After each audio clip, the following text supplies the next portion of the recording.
Donc voilà, alors être chrétien, à quoi ça va me servir? Deuxième partie, je reviens un peu là, vous voyez, c'est un peu aussi sous forme de témoignage finalement. C'est merveilleux, gloire à Dieu. Soyez richement bénis, toi qui écoutes cette vidéo. Que mes paroles puissent t'imprégner, que mes paroles puissent te toucher au cœur, je le demande au nom de Jésus-Christ. Amen. Donc vous voyez, je vous ai dit, j'en étais arrivé à apaisement et joie profonde, et c'est la vérité, et gloire à Dieu, parce que en Christ, j'ai trouvé la vraie joie, en Christ, j'ai trouvé la vraie paix. Voilà. Vous voyez? Donc je suis pas ici à vendre du rêve, mais c'est une réalité. Quelles que soient les circonstances de ma vie, voilà, que je sois malade ou en pleine forme, j'ai toujours cette paix et cette joie. Qu'il y ait des problèmes, des difficultés financières, j'ai toujours cette paix et cette joie. Comme le disait l'apôtre Paul, que l'on soit dans l'abondance ou dans la disette, on arrive à se contenter en fin de compte. Et ça, c'est merveilleux. Donc j'avance un peu. Une des choses aussi extraordinaires qui change qu'on est en Christ, c'est que la vie de couple, pour les gens qui sont en couple, les gens qui sont mariés et ainsi de suite, la vie de couple devient meilleure, la vie de couple s'améliore. Parce que, tout simplement, les clés de la réussite pour un couple, eh bien, on les trouve dans la Bible. La Bible nous enseigne toutes choses. La Bible, on peut dire quelque part, c'est une manière de parler, je mets ça entre guillemets. La Bible, c'est aussi, entre autres choses, un mode d'emploi pour avoir une bonne vie. Et les clés du couple heureux, on les trouve aussi tout simplement dans la Bible. Vous voyez, il est écrit, c'est pourquoi l'homme quittera son père et sa mère s'attachera à sa femme, et les deux ne feront qu'un. Ça, c'est Éphésiens 5,31. Donc ça, on va dire que c'est un peu un fondement. Vous voyez, l'homme et la femme doivent en quelque sorte fusionner, ne faire qu'une seule personne, qu'une seule entité. Eh bien, quand on comprend ces choses profondes, il y a beaucoup de choses qui s'enchaînent derrière, vous voyez. Et je dirais ceci, c'est que moi j'ai réussi à ça dans mon couple, puisque mon épouse aussi est chrétienne, mais je vais vous dire ça, la parole de Dieu, elle doit absolument trouver sa place dans un couple chrétien. Et je dirais même dans un couple où monsieur est croyant et madame n'est pas croyante, ou inversement, peu importe. La parole de Dieu, elle a trouvé sa place dans le couple, parce que c'est quelque chose qui vient cimenter, c'est quelque chose qui vient fortifier. Parce que l'amour de Dieu est divin, l'amour de Dieu n'est pas un amour humain, c'est ce qu'on appelle l'amour agapao. Et quand votre couple est soutenu par cet amour divin, tout change. Vous voyez, par exemple, un homme peut avoir une nature qui est autoritaire, une nature qui est sévère, qui est féroce, etc. Mais il peut avoir un cœur dur, mais l'évangile de paix, l'évangile de grâce va le pousser à être doux avec sa femme, peut-être même à s'humilier pour continuer à aimer sa femme, et que sa femme ne soit pas, comment dirais-je, qu'il ne devienne pas un repoussoir pour son épouse. Ce sont des fruits. Ce sont des fruits que l'Évangile procure dans le couple. Vous voyez, il est écrit dans 1 Corinthiens au chapitre 7, versets 3 et 4, écoutez bien, que le mari rende à sa femme l'affection qu'il lui doit et que la femme agisse de même envers son mari. Ce n'est pas la femme qui est maîtresse de son corps, mais son mari. De même, ce n'est pas le mari qui est maître de son corps, mais sa femme. Bien évidemment, on peut comprendre ce verset biblique de différentes manières. Mais moi, ce qui m'intéresse ici, par rapport à ce verset, on peut y voir aussi une partie de la vie de couple, c'est-à-dire la vie dans l'intimité, la vie conjugale dans la chambre, d'accord? Mais on peut y voir aussi, et surtout, c'est ce que j'y vois aussi, et surtout, c'est la réciprocité entre l'homme et la femme. Vous voyez? La réciprocité, c'est-à-dire qu'il n'y a pas que un qui donne, il n'y a pas que un qui reçoit.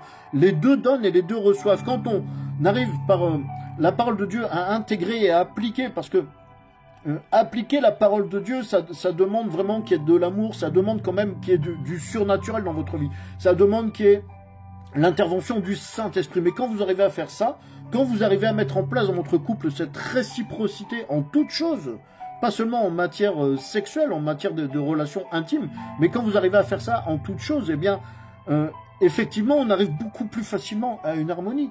Et je rends grâce à Dieu et je bénis mon Seigneur, mon Dieu, mon Roi, Jésus-Christ, parce que au fur et à mesure que le temps passe avec mon épouse, cette harmonie ne fait que croître et grandir au sein de notre couple. Je le témoigne ici. Donc voilà un fruit merveilleux que peut nous donner le fait d'être chrétien. Vous voyez, par exemple, je vous parlais de ça tout à l'heure, je peux vous dire aussi que, par exemple, la femme peut être colérique, la femme peut être capricieuse. Je prends volontairement des clichés, d'accord? Toutes les femmes ne sont pas colériques ou capricieuses, mais la lecture de la Bible, la prière vont la transformer, elle aussi. Vous voyez? Donc, qu'est-ce qu'on peut dire? Si un homme, par exemple, il aime son épouse comme son propre corps, un homme ne peut pas chercher à se nuire à lui-même. Autrement dit, il ne cherchera pas à nuire à son épouse. Il ne cherchera pas à faire du mal à son épouse. Nous parlons ici d'un homme qui est chrétien, d'un homme qui est croyant et pratiquant, d'accord? Donc, C'est comme ça qu'un couple peut être heureux et épanoui. Si on se base sur les enseignements de la Bible, sur ce que le Seigneur Jésus a instauré pour le mariage, le couple chrétien ne peut qu'être heureux. Amen. C'est tout simplement merveilleux. C'est tout simplement merveilleux. Et une fois encore, ce n'est pas toujours facile. Hein. Vous savez, le mariage, c'est difficile. Moi, avec mon épouse, on a eu des moments très difficiles. Notamment avant ma conversion, on était vraiment au bord de la rupture. Et Dieu est entré en scène et il a tout changé. Et vous voyez, des années après, on a surmonté l'épreuve, on est toujours ensemble. Mais ce que j'atteste ici, ce que je peux te dire ici, c'est que si je ne m'étais pas retourné à nouveau vers Dieu, c'est-à-dire que si je ne m'étais pas réellement reconverti, probablement que à l'époque, mon couple aurait volé en éclats parce que j'étais devenu insupportable, j'étais devenu agressif, j'étais devenu méchant, j'étais devenu un persécuteur envers mon épouse et mes enfants, parce que tout simplement parce qu'à cette époque-là, je traversais des difficultés, des épreuves personnelles vraiment intenses. Et évidemment, ça avait eu beaucoup de désagréments sur mon caractère, mon comportement, etc. Mais le Seigneur Jésus est entré en scène. Le Seigneur Jésus entre en scène et j'ai été transformé. Vous voyez? Et ça m'amène au point suivant, c'est que quand on est chrétien, le fait d'être chrétien, ça nous donne un nouveau regard sur la vie. Parce qu'il y a un renouvellement de notre esprit, un renouvellement de notre intelligence. Ce sont des paroles véritables que je dis ici. Lorsqu'on reçoit Jésus-Christ dans notre corps, lorsque la vie du Saint-Esprit se manifeste, parce que quand on est baptisé, on reçoit le Saint-Esprit. Voilà pourquoi je disais que être chrétien, c'est avoir reçu le baptême d'eau, avoir reçu le baptême du Saint-Esprit. Mais d'ores et déjà, lorsqu'on est baptisé, lorsqu'on croit en Jésus, on ne peut que changer, on ne peut que s'améliorer. Notre vie ne peut être que transformée. Jésus-Christ est un transformateur. Il est le transformateur de nos cœurs, il est le transformateur de nos vies. Donc je disais que nos vies changent. On se dit, oh, j'ai une vie ordinaire, je suis qu'un employé de bureau, je ne suis peut-être que un petit commerçant, je ne suis peut-être qu'une femme de ménage. Oh, je ne suis qu'un éboueur. Mais non, moi je vais te dire ça. On a tous une vie extraordinaire en vérité. Amen, c'est parce que simplement, souvent on passe à côté de nos vies. On passe à côté de nos vies parce qu'on n'a pas la révélation de ce que doit être notre vie, parce qu'on n'a pas la révélation du plan de Dieu pour nos vies. Vous voyez? Et en tant que chrétien, j'aimerais te dire ceci, quand on est chrétien, on devient enfant. Parce que le Seigneur Jésus nous a donné le pouvoir de devenir enfant de Dieu. Donc on devient enfant du Dieu vivant, enfant du Dieu tout-puissant. On devient disciple du Seigneur Jésus-Christ. Donc on reçoit la puissance, on reçoit l'autorité en son nom. Et qu'est-ce qui se passe? C'est qu'à ce moment-là, Dieu met dans le chrétien, Dieu met dans le croyant une part de sa nature divine. Amen. Mon ami, est-ce que tu sais que ta vie, elle est unique?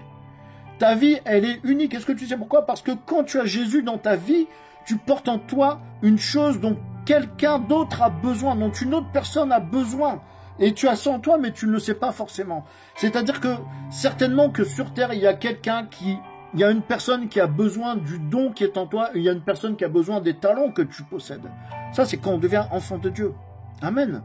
Et peut-être que tu connais pas la personne en question, tu sais pas qui c'est. Tu sais pas qui c'est, mais elle a besoin de ce que Dieu t'a donné. Et parfois, tu vas pouvoir donner des choses à des personnes sans même savoir que tu es en train de le faire. Peut-être que là, simplement en parlant ici, je suis en train de bénir quelqu'un. Que quelqu'un soit béni, que quelqu'un soit touché dans son cœur par mes paroles. Amen. Vous voyez, Jésus, c'est le révélateur de qui on est vraiment en tant que personne, en tant qu'humain. Il est le révélateur, il est le transformateur. Amen. Un chrétien devient différent. Pourquoi? Parce qu'il appartient à Dieu. C'est un changement de paradigme. On n'est plus sous l'emprise du diable, on n'appartient plus au diable, on appartient à Dieu. Vous voyez? Parce que quand on croit au Seigneur Jésus, on est sauvé. Celui qui ne croit pas n'est pas sauvé. Celui qui ne croit pas, l'incroyant, n'est pas sauvé. Son âme ira brûler en enfer. C'est aussi simple que ça. Vous voyez? Ça peut paraître enfantin, ça peut paraître, pour certains, vont dire, oui, ce sont des contes pour enfants. Mais non, c'est une réalité spirituelle profonde, mes amis. Je l'atteste ici. C'est une réalité spirituelle profonde. Nous, croyants, pratiquants, on peut apporter au monde ce que le monde n'a pas et ce dont il a besoin. C'est l'amour, c'est l'espoir, c'est la délivrance. Parce que Dieu nous a scellés par son Saint-Esprit. Le sceau de Dieu, c'est son Esprit Saint. Mon ami, tu es appelé à faire la différence jour après jour. Tous les matins, en te levant, tu peux dire merci Seigneur parce que tu me permets de faire des grandes choses. Ta vie est extraordinaire. Alors, ne te fixe pas de limites, ne te fixe pas des petits objectifs. Tu dois avoir une grande vision de ta vie. On se retrouve après.